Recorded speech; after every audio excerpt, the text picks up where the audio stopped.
Turn my motherfucking mic on. Hold on. It's on. Hold on. What's another one? Push it to the limit. Port of Miami, huh? Hold on. What's another one? The rule is back. Yeah. It's been so long. Hold on. Let me do the intro because they said this is the intro. Good morning. Good afternoon. Good motherfucking evening, wherever the fuck you are, wherever you staying at. God bless your heart. May God be in your life. This is Infinite Sauce Talk. It's been since January 2025 since I spoke to y'all. And I'm excited. And the reason I'm excited is because it's been so long. Like, I've been telling people, yo, because it's been since the ICE episode where I was speaking about what to do with ICE. And then things happen. So I'll go over that real quick. But I should play the welcome back song. Like, I'm just excited to go back. I'm gonna do another place. I've been doing a lot of things like ever since January. Like, literally, like life has been a blessing. But again, this is Infinite Source Talk. This is Ralph speaking from live from wherever the fuck he at. Like, I know y'all motherfuckers is excited, bro. Like, it's been they literally like I went through my Spotify shit and literally I seen like my stats and everything like that. I was like, damn, I was doing well. Like, fuck, like, man, I kept it. If I would have kept it consistent, yo, we would have been popping. But you know what I mean? Sometimes you decide that life is more important than talking.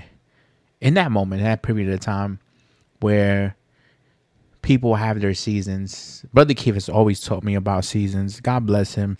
Wherever he is at, please, God, give him all the blessings in the world. And my thanks to him that I learned about seasons, that I learned that there are certain periods of time of doing things. And like I said, the last episode was about ice and what to do when ice approaches you or any type of scenario that affects you in those moments. What would you do in terms of knowing your rights, knowing your laws, knowing your procedures in order to not be in a predicament? Ever since then, I think I fell into a time period of self-reflection. And the reason I say self-reflection is because all of this was going around in the United States. Things were, every day you hear news.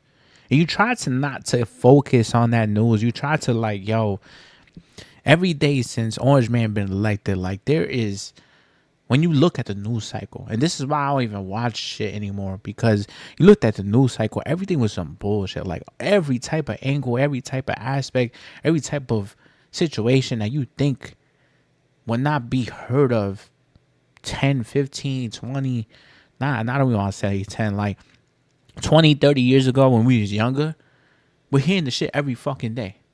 And obviously social media has played a big part of it, and spreading across every single household.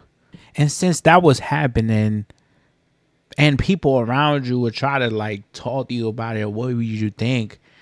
You kind of get into of a clouded judgment of, hey, what is going on with our world? When in my Christian faith, spiritual me knows that our spirit is not from this world.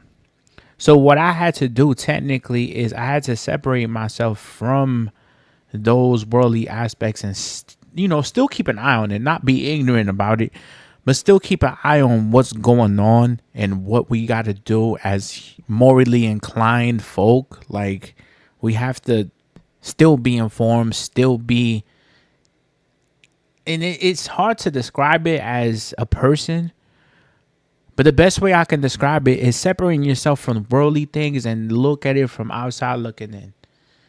And a lot of times that self-reflection, that is something where if you feel like there's something going on, but you can't pinpoint it. And I always gave this as advice to people. I would say, put yourself outside of your body and look at what you're doing. crazy how it sounds, but it's if you when you think about it, it's very true because you're like, okay, if I can picture myself as the third person, right? Ralph, for example, I would step out of Ralph and I would look, yo, what is Ralph doing? What is his course of action? What is he doing that is affecting him in such a way, or what is he doing to be better? And when you look at it in that aspect, you start to pinpoint things that you're doing. So, in the worldly views, I had to step back a little bit and actually observe outside things. And this is where my topic comes in. After talking all this shit, after talking this little prelude, prologue, whatever, I think it's prelude. It's a little introduction to what I'm going to talk about. I'm going to talk about what I observed since January. My conclusion as a person from January to now was today, November the 5th. Sidebar real quick. My spring was amazing. My summer was amazing. Moved into my own apartment. Was outside literally swimming every day, working out every day, doing exactly what I need to do discipline-wise every day. We're different now.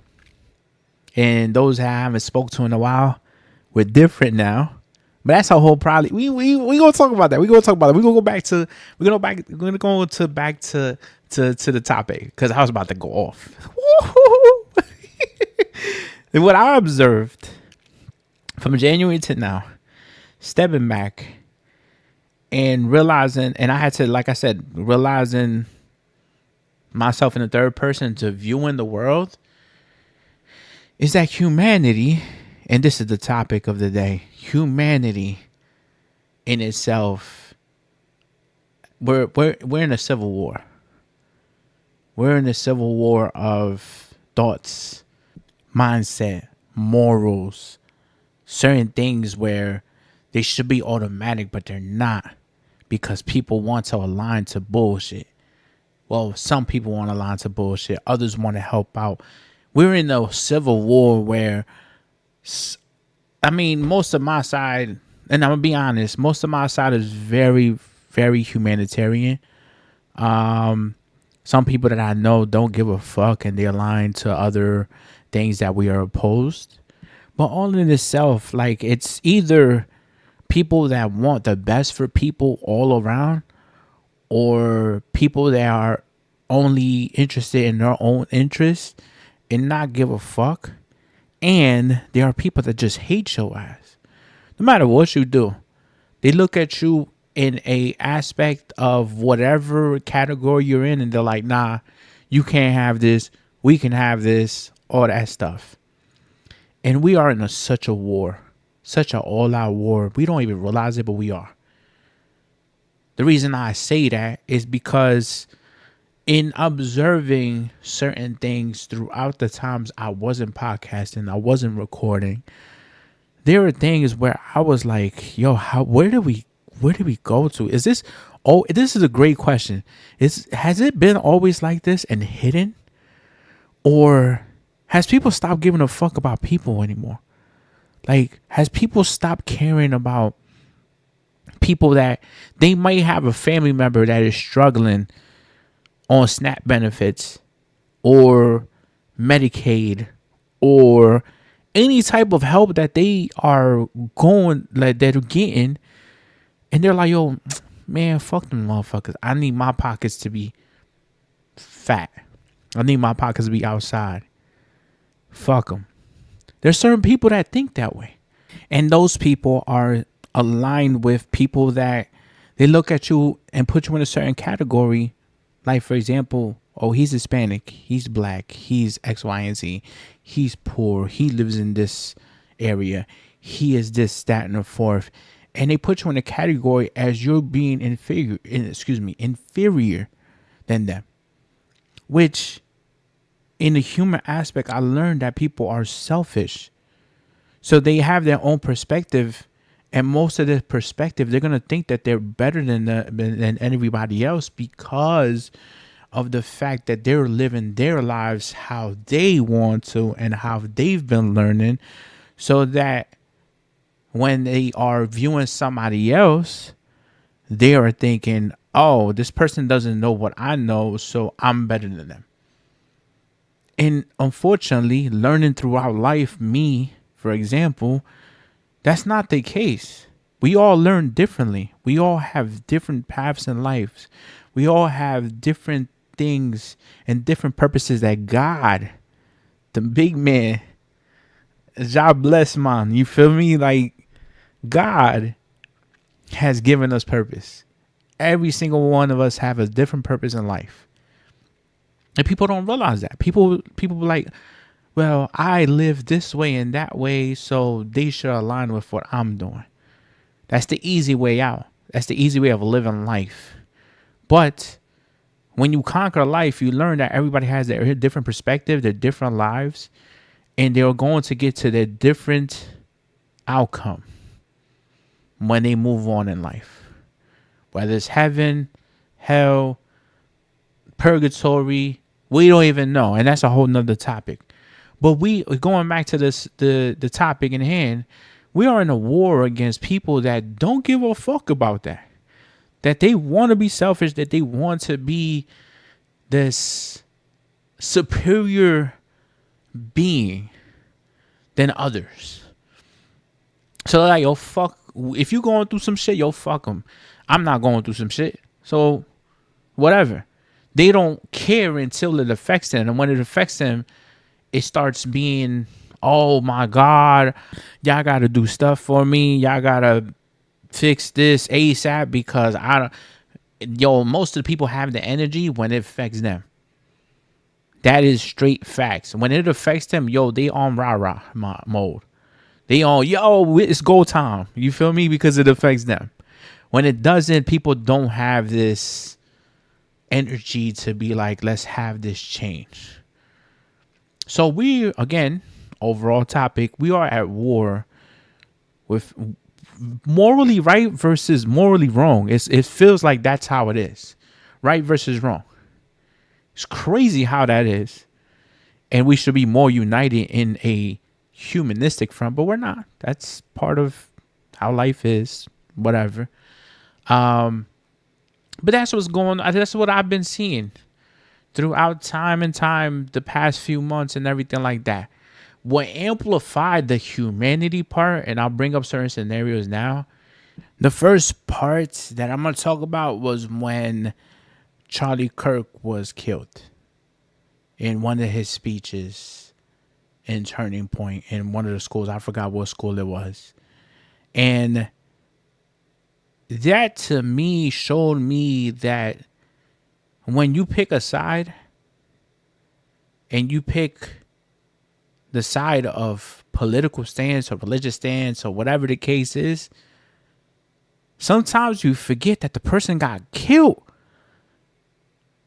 No matter, to be honest, him, for example, him as a person, fuck him. Because he had racist views, radical viewpoints where I disagreed on. People like him over his religious standpoint.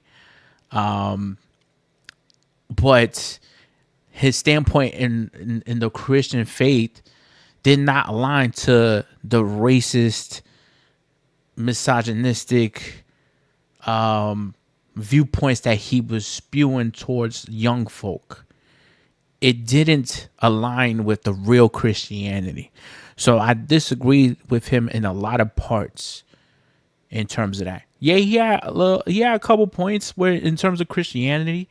But when you are against race, saying certain things and everything like that, saying certain things about homosexuals, transsexuals, any type of other categories that he doesn't align with, and negating them or disrespecting them in a debate type of manner, you're not a good person. Point blank, period. So as a person, fuck him, right? But take away that person's name for a second. And he was a father to kids. He was a husband to a wife, and he got shot in the fucking neck by the same race. Apparently, to be honest, that whole fucking assassination shit, all types of dumb shit, all types of discrepancies. So we're not gonna go into it. But the man still got shot in his fucking neck. Regardless, any human being that gets shot in the neck out of nowhere and didn't die from natural causes or because God called them, bro, people didn't have sympathy that day or the next couple of days. Some people did, some people didn't. And we'll play certain clips to show you exactly what I mean in terms of what we're battling at right now. For example, in Amazon, I think they pulled it though. They had a shirt called Problem Solved. And the shirt was like literally like, it looked tie-dye, but it looked like blood from the same side that Charlie Kirk had. And it said Problem Solved. Now, I don't know if that was directed towards him, but I was like, what the fuck are you kidding? I was like, bro, even though he was a piece of shit, because let's call it how it is. He was a piece of shit.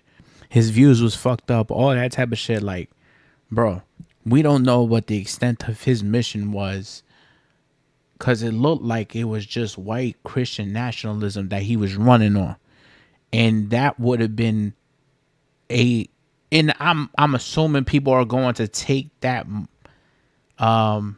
purpose and try to make it a bigger thing, because it's always like that. You cut off the head of the snake, so apparently there's 3 more that grow back. I forgot how the saying goes, but like that's usually how it is. Like you cut off part of the snake, it'll grow back large. Well, I forgot the saying, but that's how it is in terms of those type of cults, those type of bullshit ass fucking agendas. Like that's how it is.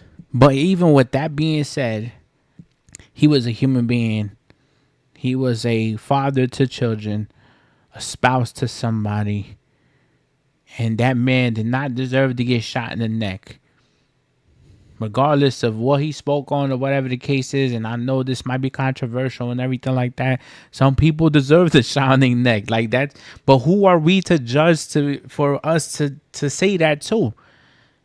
It always says, though, if you without sin, throw the first stone, bruh. So even though he was a piece of shit, the sympathy for me, the little sympathy that I have was the fact that his kid's gonna grow up without a father. His wife, that sympathy got out the window when they had that funeral, and she started playing more of a bigger role than he did. So that went out the window. The kids was where I got the sympathy towards. But other than that, fucking as a mother, like, yo, bro, like. But I seen how humanity was. Humanity from all sides. The people that disagree with him celebrated that he was dead. The people that was on the side of the fences was kind of treading lightly and was like, well, this might be a turning point, no pun intended, for Christian nationalism to be up, and he might be a martyr. They was really, this is how I know it's fucked up too. They was really comparing him to fucking Martin Luther King. This is another one. I thank God. You know what? Sometimes my mind works crazy.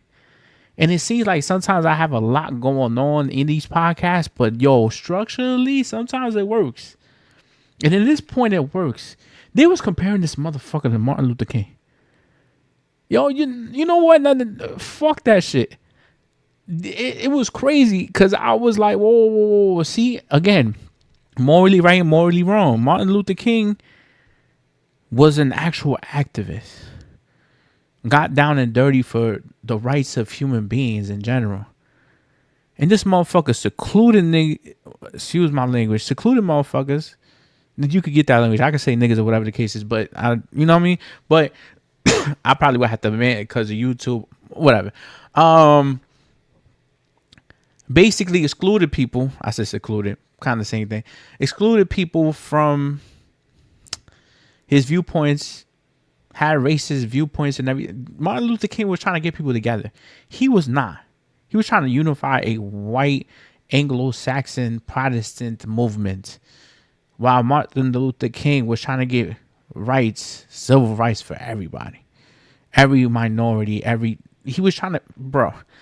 Hold on. You know what's crazy is I was just talking about how sympathy was towards the children of Charlie Kirk, and then the battle of good versus evil is the comparison from Charlie Kirk to Martin Luther King. Charlie Kirk can't be nowhere near the conversation of Martin Luther King. And this is exactly where I'll play the clip where they prove that. Just doesn't get it. He was literally this generation's Martin Luther King Jr. Yikes. That's what my neighbor said. That makes sense. Why? He literally was. You just hate to admit it. He had the courage to say things, even if it meant getting canceled or attacked or literally murdered, just like MLK. Well, I don't need to disparage the dead, especially in a public video, right? But I do want to tell you a little bit about Martin Luther King Jr. Whatever, if this will make you feel better. Then at the end, I think you can tell me why Charlie Kirk is the modern day version of him. Let's start with education. Dr. King started college when he was 15 years old. He got his Bachelor of Arts at Morehouse, then his Bachelor of Divinity, and then his PhD in sociology from Boston University. All by the time he was 25. He was arrested and jailed nearly 30 times for civil disobedience and also completely bullshit made up charges. He spent over 100 days total in jail, including 8 days in Birmingham jail, which is where he wrote his famous letter from Birmingham jail. Bars. He was the youngest Nobel Peace Prize winner of his era at 35 years old. Then he took the winnings and donated it all, $500,000 today, to the civil rights movement. He personally met with U.S. presidents, so did not to campaign for them, to advocate for change, and world leaders, including the Pope. He led the Montgomery bus boycott for 381 days, during which time his house was firebombed with his wife and baby daughter inside. Pretty crazy. And when an angry group gathered outside of his house, he convinced them not to retaliate. He drew 250,000 people to the March on Washington, which is where he delivered his I Have a Dream speech, pushing the Voting Rights Act of 1964 forward. By 1965, he was receiving an average of 40 death threats every day. His family said they lived with the phone ringing at all hours of the night. His activism is tied to two of the most transformative laws in U.S. history. His nonviolent approach influenced activists worldwide. He opposed the Vietnam War way before it was popular to do so, knowing it would lose him a lot of political influence. And of course, like Charlie, he was then assassinated. So do you understand why it might be offensive to people when you compare his legacy to that of a 31-year-old man who traveled the country debating college kids? And kindly, ladies and gentlemen, that was a fire explanation of what people was doing at the time, was comparing this man after the assassination of Charlie Kirk to Martin Luther King. Crazy how it's just flipped. So just to go over real quick, the humanity of somebody getting shot in the neck, celebrating that death for the sympathy of the kids, right? The lack of humanity on that. And then we flip it on the other side where we're battling now is the comparison between Charlie Kirk and Martin Luther King. Are you fucking kidding me? Like, this is where we're in the all-out war. Like, we're in a state where people are either not giving a fuck about nothing, and they're going through their viewpoints and they think that their viewpoints are right, and there are other people that are trying to unify this world, this entire movement of trying to help everybody out, trying to be the best, trying to bring out the best in everybody, the working class, the lower class, the middle class, the upper class, people that got good money, like us people that got decent money. Like, this shit is crazy. And that was, I remember that week. In that week, it was an emotional roller coaster in the news cycle, in the media, in social media, where we was talking and chopping it. And it was crazy because it was people venerating, if that's the word, venerating a person. Yeah, venerate is the word. Venerating a person that literally had racist views, literally was trying to bring a Christian nationalist movement up to the forefront of politics and everything, celebrating his movement. Then we have people that obviously are against that, celebrating his death for him dying and getting shot in the neck. Then the comparisons of him being a martyr, which, bro, everybody slaps the word martyr on people. Like, shit is crazy. Like, martyr has to be earned. Somebody has to die for causes that one are basically a martyr sacrificing themselves for the betterment of others, not for the detriment of groups of people. Don't throw that word martyr out there. Like, that shit is martyr. Obviously, Jesus Christ was a martyr. Martin Luther King. We have others that have died for causes that they fought for years. Like, people would throw away throw that martyr word around loosely, and literally crowning him as a martyr, dealing with that, then dealing with the comparisons. Like I said, come on, cause like, yo, it's that week alone, just to give you the, and I know I'm going back and forth and whatever the case is, but it's to reiterate you what kind of mindset, mind fuck that we're dealing with. We're dealing with very varieties. Damn, I can't speak today, but I'm recording. I don't give a fuck. Uh, varieties of emotions and what's right and what's wrong and what we're battling. If this is one part, one aspect of this, like, that shit, like, to be honest, the human, in summary of this part, and Charlie Kirk's part, like, the summary of this is humanity was all over the place with that topic. Everybody had different views, opinions. Some opinions are wrong, some opinions are right. Depends on your perspective. And we're battling basically right versus wrong. Yo, you're wrong for having fucked up views that seclude or segregate other people. And you're wrong in celebrating somebody getting fucking shot in the neck. Like, it's all types of rights and wrongs. So that's what we're battling as a whole, as a humanity. And that's one part. The second part is the ICE situation, where they have went into cities like Chicago, Portland, basically blue state cities, where there's all types of atrocities happening, especially in Chicago. Right now is crazy. It's like they're all over the place, gathering people, throwing people basically to jail, wherever they take them, because we don't even know at this point what kind of detention center they're going to. Like, there is all types of shit going on over there, and they're rounding up everybody. They're not only rounding up whatever they call Venezuelans or whatever that's illegal over there. They're rounding up everybody. African Americans, minorities. I haven't even, you notice that I haven't even seen one white person get wrapped up into shit like this, or one.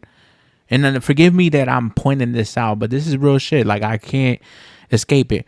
All the videos that I've seen in those situations, I've never seen any Eastern European, any anybody of, I want to say, light skinned descent, if that can save whatever I'm about to say. Get rounded up. And the crazy part is, I don't want to snitch because, you know what I'm saying? Like, but a lot of those folks are also illegal. And the reason I know that is because a lot of people only, so what I do with for work, and I'll explain that to you later. But what I do for work, we have information of that type of sort. And a lot of people from that descent, from that background, only have EINs. They don't have socials or anything like that. And they kind of shy away from giving information because obviously they're not legally, damn, I can't even say the word, entered legally in the United States to have the legal documentation to stay here as well. But I haven't seen, and there's a, trust me when I say it, there is a good amount. And I haven't seen anybody get rounded up from that, but minorities, everybody. And it's crazy where people like, for example, Vic Mensa is he's covering this amazingly, where he's covering exactly what's going on, and he's giving you the viewpoint of, yo, the government ain't shit. Like, you feel me? And they over here rounding up our people. Like, yo, we need to stand up and unite. And matter of fact, let him play that shit. He has been invaded by ICE. Honestly, they was on everything I hoped Chicago would be.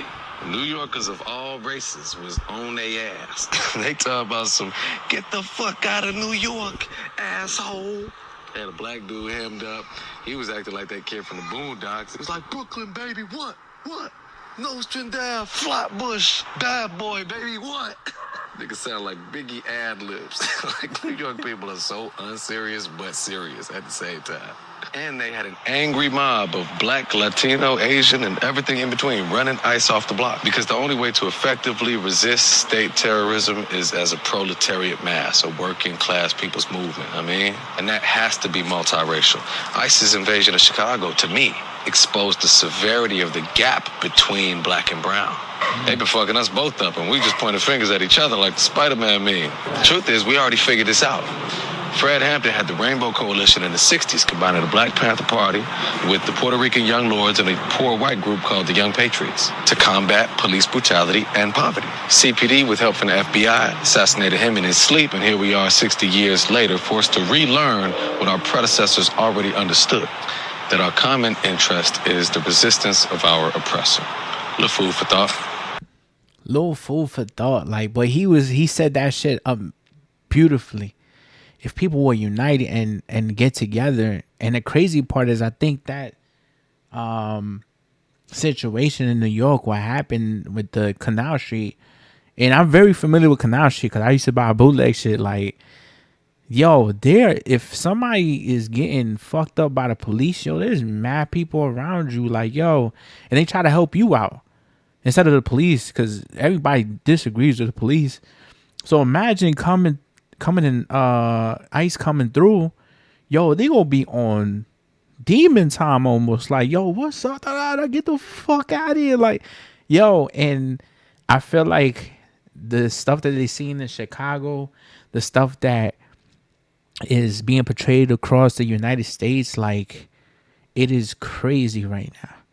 And most of ICE is targeting all other races except the light-skinned descent. That's how it is. I think they rounded up a whole bunch of, like, Proud Boys, and they was like, yo, we're gonna give you so much bread, bonuses, and everything like that. We need you to round up what's not you and go to Chicago, Portland, New York. And this is what we was afraid of in terms of, and I'll get into this in a little bit, the New Jersey election that happened yesterday, where Mikey Sherrill won by convincingly, I think, 13%. And, yo, I'll get into that. But I think that was their mission. Their mission was to get us all the fuck out of here eventually. And so we had to unite. And even in New York, they all had to get together and, yo, surround them motherfuckers and berate the motherfuckers, which, yo, I do not blame them at all. I probably would have been in the boat and everything like that, because imagine them doing that in Jersey and Jack Ciattarelli was fucking governor.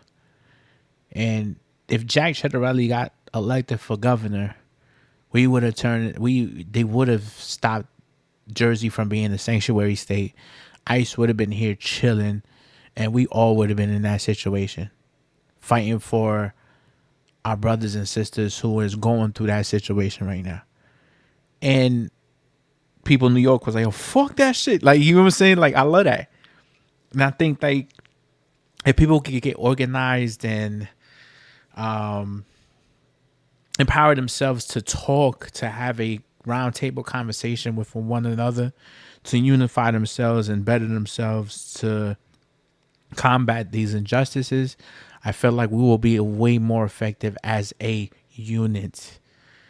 I always talked about the Rainbow Coalition with my brother, and we always agreed somehow, some way, like, it should happen within this lifetime, or if not, we influence the next generation of it. happening because it's to a point where it's getting disgusting out here. And even in battling that immigration part and everything like that, we still are in a government shutdown. To move into the third, and I think last topic. First was Charlie Kirk. Second is ICE, and ICE is a whole different topic. I already made a podcast in January. Should I do an updated version of it? I'll leave that to y'all. In terms of it, the third topic I have concerning the government shutdown would be Medicare, Medicaid, and why they have it on government shutdown, which is fucking wild to me.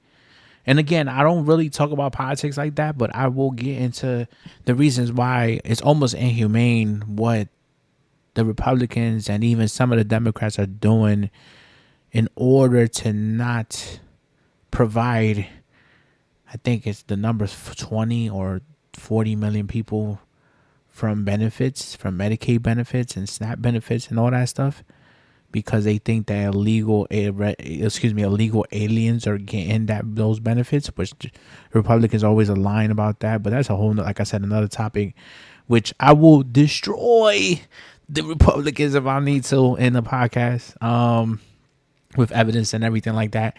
But there are so many people in the government, in Congress, in the Senate that are not looking in your best interest. Most of them are not looking in your best interest.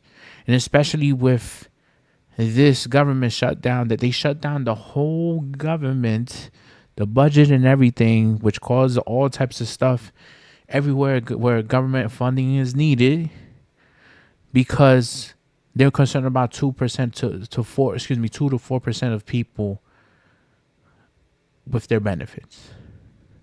Make it make fucking sense to me.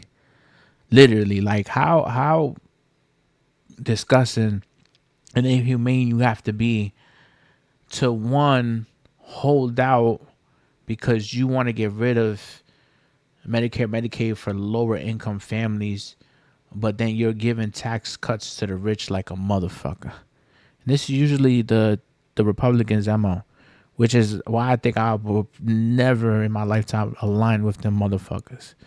Now, the Democrats are also guilty of their greed and capitalism and everything like that. Me, as a former registered Democrat, has done my research and view that is also not right and somewhat inhumane as well, because they take advantage of the working class as well. But in this topic, the government shut down alone for only like 4% of people, just because they don't want illegal immigrants to have any type of funding, which is not even true in the law. So there are obviously other factors where if they reopen the government, they have to swear in that congresswoman from Arizona, and then they have enough votes to release the Epstein files and da-da-da-da. We could get into that, but the humanity part we're concentrating on.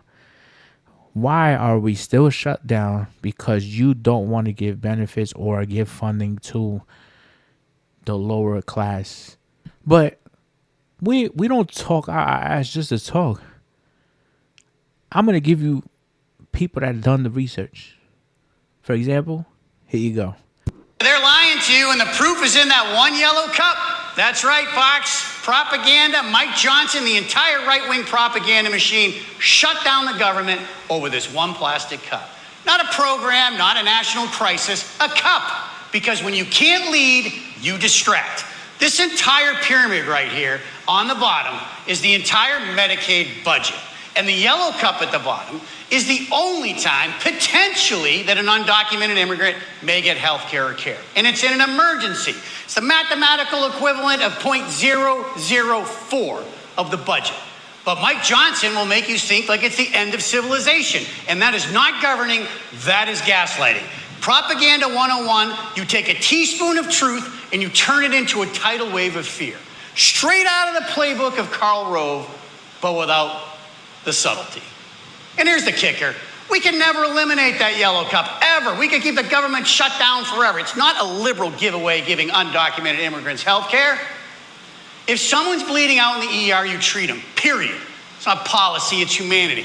And apparently, compassion doesn't play well over at Fox because they want you to think that they're giving free health care to undocumented immigrants. But now let's take a look at the top pyramid. That shows you the $100 billion paid in by undocumented immigrants annually.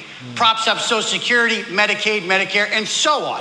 Benefits that they will never use because they don't qualify for. It's the entire state of Ohio, what they pay into the system. Can you imagine telling everyone in Ohio, sorry, you're not invited to the party? Even if I took away this little yellow cup and what it cost, those orange cups, I still have $97 billion of net positive money coming into the U.S. Treasury. So this is not a budget problem. We're making more money. It's not a problem with the law. They shut down the government to distract you. They shut the government down over this not because they care about spending, but because they need you looking at that cup. They don't want you looking at the scoreboard. They don't want you talking about the Epstein files, sluggish job growth, shrinking GDP, and the widening trade deficit that the tariffs were supposed to fix, but it went in the opposite direction. This is not budgeting. It's a magic trick of politics. Don't look over here, look over here. Mike Johnson and his propaganda friends over at Fox are basically saying, hey, if I can scare you with this yellow cup, maybe you won't notice that I don't have any solutions or a plan. The next time that you see this on Fox, recognize that this is propaganda. We cannot keep falling for this over and over again, America. The proof is in the pudding. Well, we don't listen to fucking Fox News anyway because their propaganda is fuck. But Sully_Dog2 and IG explained this beautifully. Like, literally 0.4% is what we're arguing about. And the Republicans are like, yeah, nah, I'm good. Because we think we're going to give free health care to illegal immigrants. And my man was right. It's not about regulation. At this point, it's humanity. And I think in the state of New Jersey, everybody has to get treated if they arrive at the hospital. It doesn't matter what their situation is or anything like that. Working for the medical department for auto insurance company, I have dealt with cases like that. And so it is a humanity thing, bro. Like, I was speaking to a billing specialist that is involved in one of those hospitals about that. And we were talking about it. We was like, bro, we don't care about your status or anything like that. You're in your right to get treated. Because it's your humanity thing. It's fuck wherever, whatever category, whatever, it doesn't matter. You should be able to get treated, and this is correct. But we have people that will stop you from getting treated, that don't want you to get that help because they don't give a fuck about humanity. Again, going back to the topics at hand, we're in an all-out war with people that don't give a fuck about you. And they have their perspective, and they think that their perspective is correct. And it's crazy. Like, this is the world that we live in. Here, it is atrocious. Where, thank God, literally we got that small victory yesterday where Virginia flipped or whatever the case is. Mikey Sherrill got elected as governor because we have to make sure that we don't turn into a red state where shit get crazy. California has to do that Prop 50 thing in order for the gerrymandering in Texas not to work. Like, it gets to a point where humanity has to stand and battle these good versus evil things. That shit is crazy. Like, I don't understand how life works like that. And this is why overall, in my point of view, when I stepped back and seen all this between January and now, it's like, yo, I can't let this affect me because everybody has their perspective and think that they're right. But that's everybody's perspective of how they live, and they think that they're right in how they live. People can't conquer the fact of stepping outside of their own body and saying, okay, this is a perspective. What is the difference between right and wrong in each perspective, and not judge people off of their choices, instead finding out the truth for yourself. So this is the battle we be going through. This is part of humanity, of what we've been dealing with for the past couple of months. And the outro that I have is two things that I learned throughout these months to understand how to handle this. One, look for your purpose and search the good in you and in other people. And the reason I say that part is because if you do search the good in you and the other people, then you become a radiant of light, not only for yourself, but for other people. And other people are going to spread that radiant of light. And that radiance of light can turn into unity, can turn into doing great things for everybody. Upper class, middle class, lower class, everybody. The stuff that Martin Luther King was actually talking about. And maybe the coalition, the Rainbow Coalition, where they got together and fed families and got together and help each other out in whatever situation. So yeah, view your purpose. Do good. Be good. Look good in yourself and look good in other people. Because at the end of the day, we're all human beings. We all deserved and won a chance in life from being an embryo all the way to now, wherever your age and whatever your stance is in life. We've won that chance. So why be against people that only has that same chance in life that you do? And it goes into my last point. My last point is we're in this all-out war. Just to repeat it to you. The examples I brought to you were some of the examples that we've been dealing with for the past couple of months, the past couple of years. Look into your circle. Look into yourself. Look into your people that surround you. Not everybody is living a perfect life, and not everybody is succeeding as well. Some people are going through it. Some people are struggling. If they are, and you know about it in your soul and in your mind and in your spirit that you know about it, reach out to them. See if they need help. See if they need any resources. If you can't provide resources to them, guide them to that process. Guide them to that way. Eventually, my point is, what are you going to do? Knowing that all this is fucked up right now, all this Republicans, Trump administration, people that support that movement, people that support that racist rhetoric, people that don't like you, people that corner you and categorize you in an inferior manner. This is where I tell you, what are you going to do? What is your purpose in life? Because I know that if Jesus was here, and thank God I ain't touched that Christian nationalist part, which I think I'll talk about it. I think the next episode, because we're back. We're back, dogs. We back, dogs.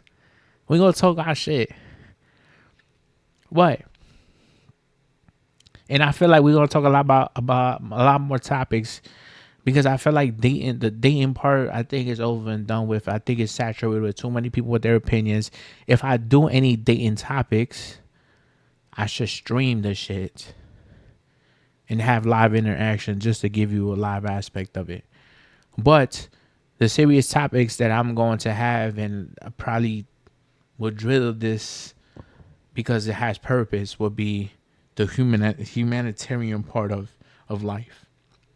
And if anything, somebody talks their shit and whatever the case is, I'm going to clap back. I got shit to say, you know what I'm saying? But going back to the point, what are you going to do? Reach out to the person that needs most. Because again, if Jesus was here, going back to the point, Jesus was here, he would join us all to try to unite us and help the poor, the homeless, the sick. He was always sitting with sinners. He was sitting with tax collectors. He was sitting with people. He was an advocate for everybody that was in need. And he was God in the flesh. So imagine God in the flesh. We could do at least part of what he would have done. So yeah, reach out. Reach out to somebody that needs that can help, that you can help out, or like I said, guide them to the resource that they can get help. But do good, be good. If you need anything, I'm back. I'm here. It's been a while. I will probably get another one out, hopefully next week or the week after. This is about humanity. The next one, I think, should be about a couple of topics. I'm gonna look into it. But if you have any questions or concerns, if you got my social media and everything like that, follow me. Hit me up on that. I am on YouTube. Spotify ain't shit because of the stance of ICE. So I'm not uploading on Spotify anymore. Everything will be on YouTube. Plus they get paid more. Obviously, Spotify be ripping people. That's a whole nother topic. But YouTube, I'm gonna put my stuff on YouTube. But yeah, I love y'all. I miss y'all. It's been a minute. I know I'm gonna get messages and everything like that. If you brand new to anything that I do, my IG is lord lord.ralph.the.xiii.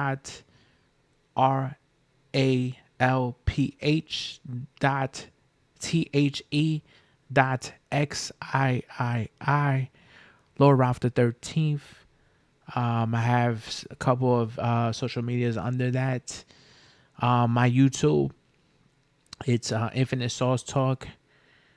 My older episodes are on Spotify as well. I'm not taking them off because whatever it is at the to go and do all that, it's gonna be time consuming and everything like that. But yeah, we back on. I'm excited. I'm excited to complete some of my purposes, and I love y'all again. Again, I think I'm emotional because I'm like, yo, it's been a minute. So hopefully y'all good. My prayers to anybody that's going through it. My blessings is to everybody in this world. And my love is to everybody, even God. May y'all have a blessed evening, morning, afternoon. This is Infinite Source Talk. And now let's go on offense.